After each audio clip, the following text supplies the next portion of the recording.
Welcome to the Tech Egg. Don't get scrambled. Enjoy the video.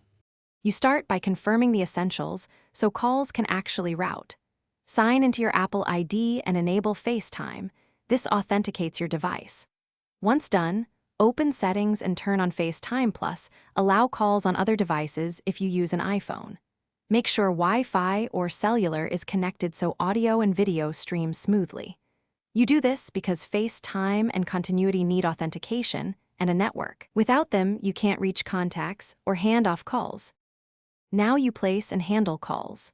Open FaceTime or Contacts, find a contact, and tap the audio or video icon. FaceTime uses Apple ID and phone numbers to connect. If you prefer cellular relay, use the phone app on a paired iPhone. Tapping a number forwards the call via Continuity.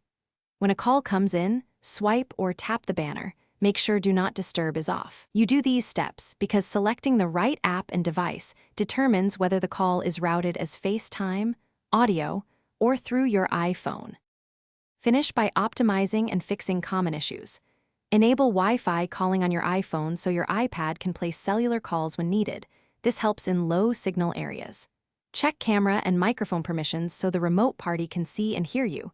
Open Settings, Privacy, then grant access. If calls fail, restart both devices, toggle FaceTime off and on, and sign out and back into your Apple ID. One troubleshooting tip.